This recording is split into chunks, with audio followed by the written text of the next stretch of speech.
Hey everybody, give you a little update. Getting ready to start working on the disc. As you can see, that front hole gang, all the bearings are out, so we're gonna pull it out, put new bearings in it. I'll kind of give you some videos along the way. Well, we got our disc gang pulled apart, and looking at all the parts we're gonna have to replace, which pretty much took a lot of them. There's a lot of worn out disc. There's some that are just completely trashed. There's quite a few of them, and they get really worn towards the end. I think this one's like 16 inches, and that one up there is 19 and a half. So I don't know.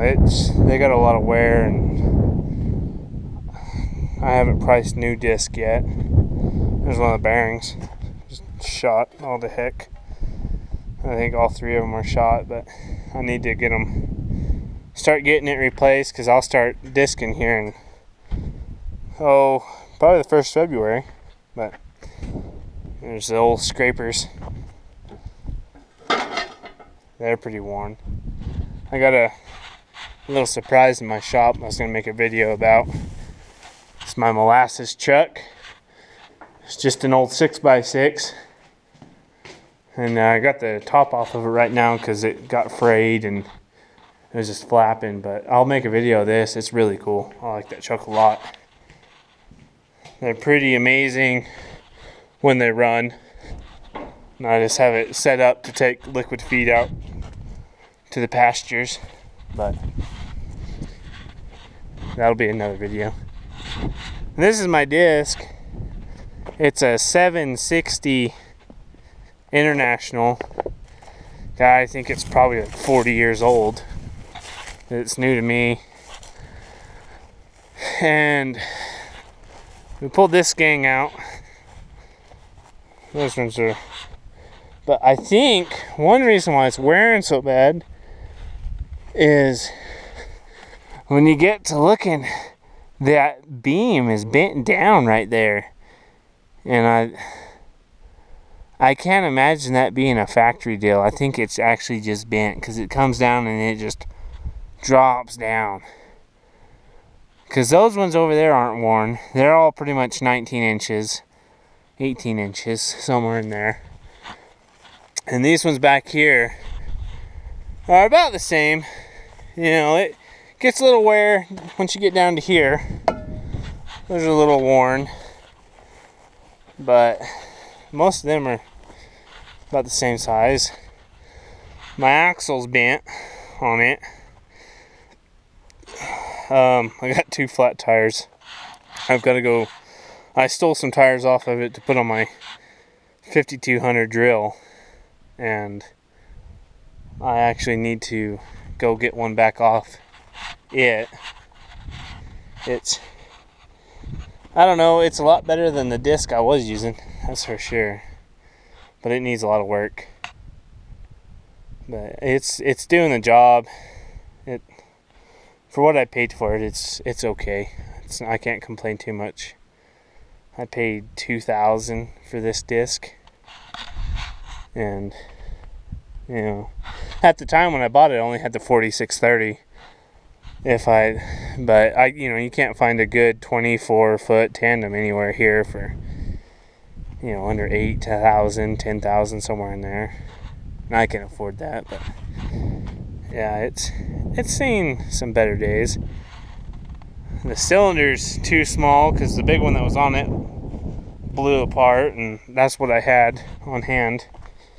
It's kind of, and they'd redone it a couple times, and it just kept snapping off, and I got fed up with it and just went and got this one put in here. Just drove it in. I need to change it, but that's all I got for now. Hopefully it'll make it through this year without giving me too much heck. But that's kind of... I think I'm going to have to buy a complete new shaft for it, because that one that was on it was just worn out. This is the ripper I'm going to be using. Now my 7800 will pull this thing just fine. I mean, it will actually cover some country with it on there. Since we're going to be breaking new ground, I'm going to pull the outside shanks and put them in that center slot to get a better fracture.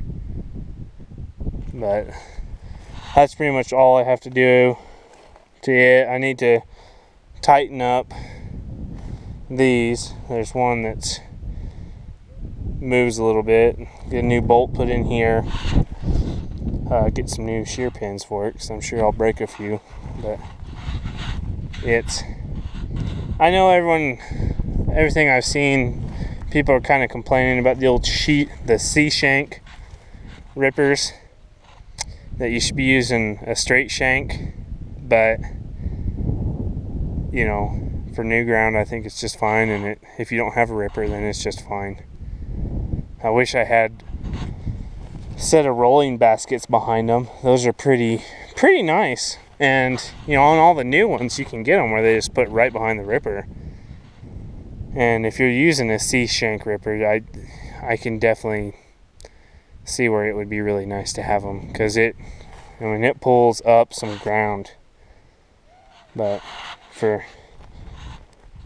just my neighbor letting me borrow it, because he doesn't farm, he was going to use it to renovate some pastures. It's nice to have, as I've never had one, and our farm ground has never been ripped until I started the past 2 years, and it's been farmed since 19, 15, somewhere in there. And with the equipment they had, it just makes a heck of a compaction layer. I pulled the tires off of it because whoever had it before my neighbor just welded it fast, because I guess these kept bending, so you can't even set your tires without unbolting everything. And I was able, with that 7800, I mean, I could drop this thing in. The dirt was here, and I could pretty much just pull these off and go deeper if I wanted to, and I wasn't having any problems running with that thing. But if I set these outside ones in closer, I ought to be able to go just a little bit faster, because it won't be pulling as hard.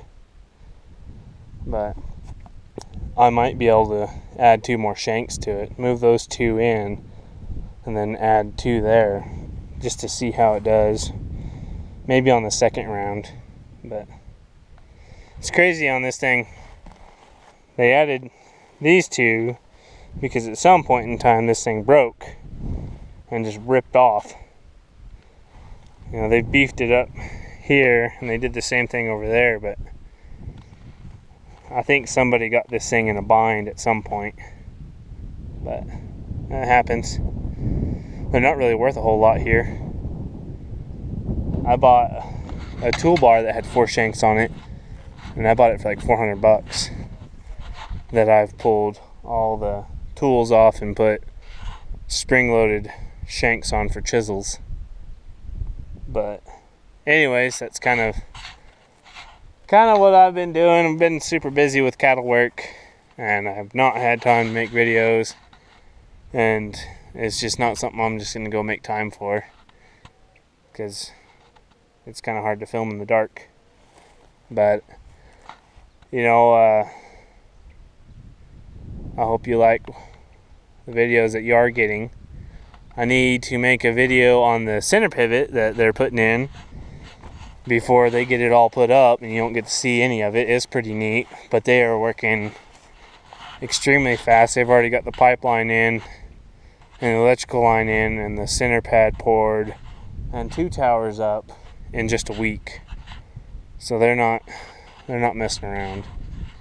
But anyway, thanks for watching.